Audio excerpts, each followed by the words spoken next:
दोस्तों, अल्लाह एक, काबा एक और मक्का से लेकर इस्लाम धर्म भी एक। अपने मजहब और इस्लाम के लिए कुर्बान होने को हमेशा तैयार मुसलमानों के भाईचारे की कस्में आखिर कौन नहीं खाता। लेकिन एकता का प्रतीक माने जाने वाली ये कौम दो शाखाओं में कब बट गई, किसी को भनक भी नहीं लगी। सब जानते हैं कि इस्लाम धर्म की दो शाखाएं हैं, शिया और सुन्नी। शिया और सुन्नी भले ही इस्लाम को मानते हैं दोस्तों, लेकिन इनके विचारों में जमीन और आसमान का फर्क है। सिर्फ विचार ही नहीं बल्कि बहुत सारे तौर तरीके, हज, त्योहार, यहाँ तक कि नमाज पढ़ने का तरीका भी एक दूसरे से अलग है। जैसे कि एक नमाज के दौरान जमीन पर सर रखना हराम मानते हैं और पत्थर पर सर रख के नमाज पढ़ते हैं, तो वहीं दूसरी ओर जमीन पर ही सर रखकर अपनी नमाज को अदा करते हैं। एक गुट दिन में 5 बार नमाज पढ़ता है तो दूसरा दिन में 3 बार। इसके अलावा शिया और सुन्नी के बीच में कई सारे डिफरेंसेस हैं, जिसके बारे में आज हम इस वीडियो में बात करेंगे। साथ ही आपको ये बताएंगे आखिर इस विवाद की शुरुआत असल में हुई कहां से।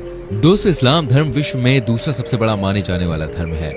विश्व में करीबन 1.8 अरब लोग इस धर्म का पालन करते हैं।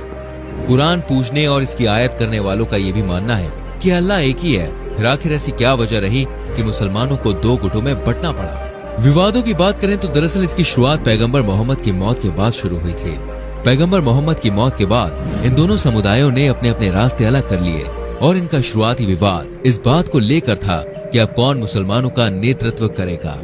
मुसलमानों का नेतृत्व एक बड़ी जिम्मेदारी थी, जिस वजह से दोनों ही समुदाय के लोग चाहते थे कि पैगंबर मोहम्मद की जगह कोई ऐसा हो जिसमें पूरी कौम को संभालने की ताकत हो। सुन्नियों ने अबू बकर, उमर, उस्मान और फिर अली को अपना खलीफा मान लिया, जबकि शिया मुसलमान ने खिलाफत को मानने से इनकार कर दिया। चलिए अब जरा इतिहास के पन्नों को थोड़ा और पलटते हैं। दरअसल इस्लाम धर्म की उत्पत्ति 7वीं सदी में हुई थी। तब पूरा इस्लाम मोहम्मद पैगंबर की मौत का शोक मना रहा था। पैगंबर की मौत इसलिए भी ज्यादा चिंता का विषय थी क्योंकि अपने जीवित रहते उन्होंने अपना कोई उत्तराधिकारी नहीं चुना था। यही कारण था कि लोगों ने खुद ही मुस्लिमों का नेतृत्व करने के लिए पैगंबर का उत्तराधिकारी चुनने का फैसला किया। कुछ लोगों का मानना था कि अबू बकर नाम के एक व्यक्ति को इस्लाम और मुस्लिमों के नेतृत्व की जिम्मेदारी मिले, जबकि दूसरा गुट इसके खिलाफ था। दूसरे गुट के लोगों का मानना था कि अली इब्न तालिब को मोहम्मद का प्रचारक बनाया जाए। अबू बकर के साथ ज्यादा लोगों का मत था, इसलिए उसे इस्लाम का अगला उत्तराधिकारी चुना गया। अबू बकर को इसलिए भी जिम्मेदारी दी गई क्योंकि वो पैगंबर के सबसे करीब थे और वो ऐसे अरब थे जिन्होंने सबसे पहले मुस्लिम धर्म अपनाया था। अबू बकर के साथ खड़े लोगों का भी यही मानना था कि उन्होंने इस्लाम की तरक्की के लिए काफी कुछ किया है। एक तरफ अबू बकर को उत्तराधिकारी घोषित कर दिया गया, तो वहीं दूसरी ओर एक ऐसा तबका भी था जो पैगंबर के भाई और दामाद अली के पक्ष में खड़ा हुआ दिखाई दे रहा था। इन लोगों का मानना था कि पैगंबर अली पर काफी भरोसा करते थे और यही वजह थी कि उस समय एक गुट का मानना था कि अली को ही इस्लाम और पैगंबर का अगला उत्तराधिकारी होना चाहिए। यहीं से एक ऐसा विवाद शुरू हो गया जो आज तक शांत नहीं हुआ।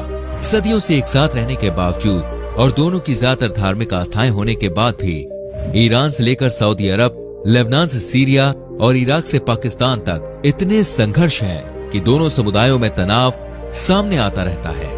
अबू बकर और उनके 2 उत्तराधिकारियों की हत्या के बाद आखिर में अली को मोहम्मद का स्थान मिला। इसके बाद अली की भी हत्या कर दी गई। अली की हत्या के बाद इस विवाद ने बड़ा रूप ले लिया। ये विवाद इतना ज्यादा बढ़ गया कि एक इस्लाम को मानने वाले ये दोनों समुदाय अलग अलग विचारों के साथ इस्लाम को मानने लगे। यहाँ तक नमाज अदा भी इन दोनों ने अलग अलग तरीके से करनी शुरू कर दी। चलिए अब इन दोनों समुदायों में क्यों तौर तरीके बदले, इसके बारे में आपको बताते हैं। दोस्तों, सबसे पहले बात करते हैं नमाज पढ़ने के तरीके की।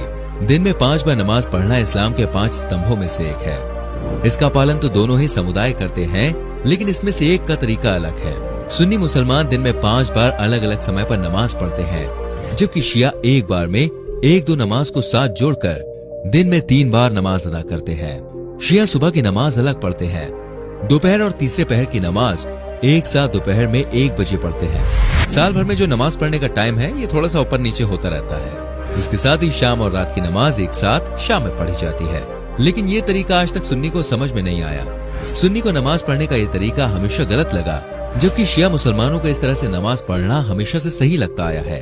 इस समुदाय का कहना है कि जैसे दोपहर के फौरन बाद तीसरे पहर का टाइम शुरू हो जाता है, वैसे ही शाम और रात का, इसलिए एक साथ नमाज पढ़ी जा सकती है। नमाज पढ़ने के तरीके ने दोनों को अलग अलग खड़ा कर दिया। नमाज के समय के अलावा दोनों के बीच नमाज पढ़ने के तरीके में भी अंतर है। सुन्नी मुसलमान हाथ बांधकर नमाज पढ़ते हैं और शिया मुसलमान हाथ छोड़कर नमाज पढ़ते हैं। सुन्नी का मानना है कि उनका नमाज पढ़ने का तरीका मोहम्मद साहब की नमाज के पढ़ने के तरीके से मिलता है, जबकि शिया अपने तरीके को मोहम्मद साहब का तरीका बताते हैं।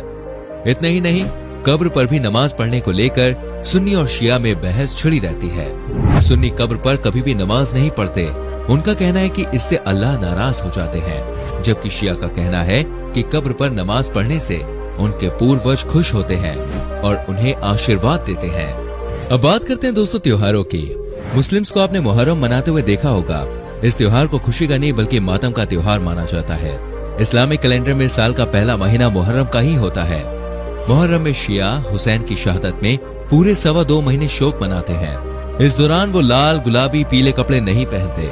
मुहर्रम को गम का महीना कहते हैं क्योंकि ये इमाम अली के बेटे हुसैन की शहादत का इस्लामी महीना है। इस महीने की 10 तारीख को करबला में हुसैन का कत्ल कर दिया गया था। हुसैन के साथ करबला में जो बर्बरता हुई, उनके बच्चों साथियों का जिस तरह से सड़कों पर कत्लेआम कर दिया गया, उसी को याद करके शिया सड़कों पर ताजिया निकालते हैं, खुद को खंजर से जख्मी करते हैं और जुलूस निकालते हैं। जुलूस में या हुसैन का नारा लगाते हुए वो इस बात पर जोर देते हैं कि हुसैन ने इस्लाम की रक्षा के लिए अपनी जान दी और उनके सम्मान में वो मातम मना रहे हैं। जबकि सुन्नी ये सब नहीं करते और शियाओं का मातम मनाकर ताजिया निकालने को गलत बताते हैं। सुन्नी मुस्लिम्स मुहर्रम महीने में 2 यानी 9वें और 10वें दिन या फिर 10वें और 11वें दिन रोजा रखते हैं। इस बात पर थोड़ा और जोर देते हुए आपको बता दें कि अशूरा के दिन 2 पर्व होते हैं। एक को सुन्नी मुस्लिम्स मनाते हैं और दूसरे को शिया मुस्लिम्स। शिया मुस्लिम्स हुसैन की शहादत की याद में अशूरा के दिन मातम मनाते हैं, वहीं सुन्नी मुस्लिम्स सिर्फ रोजा रखते हैं। चलिए अब मुहर्रम से थोड़ा हट के दोस्तों दोनों के बीच पैदा हुई गलतफहमी पर आते हैं। आप लोगों ने कई बार देखा होगा कि किसी से केवल सुना है शब्द किस तरह के विवाद को जन्म दे सकता है। शिया और सुन्नी के बीच मतभेद इसका सबसे बड़ा उदाहरण है। सुन्नियों का कहना है कि उन्होंने सुना है कि शिया खाने में थूक कर खाते हैं। हालांकि आज तक ऐसा किसी ने देखा नहीं है, बस सुना है, और इसी सुना है वाले तर्क पर यह गलतफहमी चली आ रही है। इसी वजह से सुन्नी शिया के घर का खाना नहीं खाते। सुन्नी और शिया में कड़वाहट इतनी है कि दोनों एक दूसरे से शादी करना सबसे बड़ा हराम मानते हैं। दरअसल शिया और सुन्नी विचार, सिद्धांत, कानून और परंपरा के मामले में एक दूसरे से अलग है। दोनों समुदाय के बीच शादियां ना होने की वजह सिर्फ इतनी है कि शिया शुरू के 3 खलीफा को बिल्कुल नहीं मानते हैं तो बस अली को। सुन्नी भी अली को मानते हैं, लेकिन मुहर्रम में सुन्नी मातम नहीं करते। यानी कि वजह सिर्फ इतनी सी है कि अगर दोनों गुटों के बीच शादी हुई तो एक दूसरे की परंपराओं को निभा नहीं पाएंगे और आगे चलकर शादीशुदा जिंदगी में परेशान रहेंगे। दोस्तों, इस्लाम में एक शब्द होता है तकैया। तकैया उसी स्थिति को कहते हैं जब धर्म के कारण जान पर बनाए और आपको अपना मजहब छिपाना पड़े। यानी कि सोच लीजिए, आपको कभी बंदूक की नोक पर धर्म बदलने के लिए कहा जाए तो आप बिना सोचे समझे धर्म बदल लेंगे, हालांकि आपके दिल में इस्लाम ही रहेगा। ये स्थिति तभी आती है जब मुसलमानों पर अत्याचार हो रहा हो, लेकिन तकैया में हर कोई विश्वास नहीं रखता। शिया तकैया को मानते हैं, जबकि सुन्नी इसके सख्त खिलाफ हैं। उनका मानना है कि अपना धर्म बदलने से अच्छा है अपनी जान दे दो। लेकिन सुन्नी ये मानते हैं कि अगर कोई आपको जबरदस्ती शराब और मीट का सेवन करने को बोल रहा है तो तकैया का इस्तेमाल किया जा सकता है। मुसलमानों में ज्यादा संख्या सुन्नियों की है दोस्तों, जो कुल मुस्लिम आबादी का 85% से 90% है।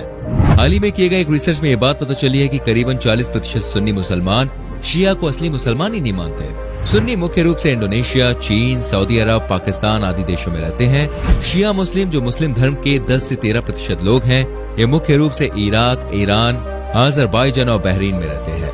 भारत में रहने वाले 17 करोड़ मुस्लिम्स में से सबसे ज्यादा आबादी सुन्नी मुसलमानों की है। देश में तकरीबन 15 करोड़ सुन्नी हैं और 2 करोड़ शिया मुस्लिम्स रहते हैं। शिया मुसलमान भारत में बड़ी मात्रा में रहते हैं, दिल्ली, हैदराबाद और लखनऊ के इलाके में। अच्छी बात यह है कि आजादी के बाद से भारत में रहने वाले शिया और सुन्नी मुसलमानों में कोई बड़ा विवाद देखने को मिला नहीं है। तो दोस्तों, ये थे शिया और सुन्नी गुटों के मुख्य अंतर। उम्मीद करते हैं आपको हमारी आज की वीडियो जरूर पसंद आई होगी। हमें नीचे कमेंट करके बताएं आज की वीडियो में आपको सबसे अच्छी बात कौन सी लगी।